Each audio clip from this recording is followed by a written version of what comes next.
গল্প চালাক বিড়াল টমি। একটা ছোট্ট গ্রামে থাকত বিড়াল টমি।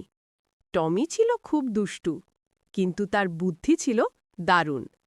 সে মাছ খেতে খুব ভালোবাসত, কিন্তু গ্রামের বাজারের মাছওয়ালা রফিক চাচা তাকে একদম সহ্য করতে পারত না।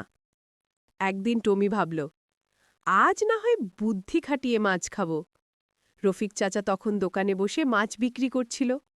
টমি চুপি চুপি গিয়ে একদম পাশে বসল আর মিষ্টি করে মিউ করে ডাক দিল।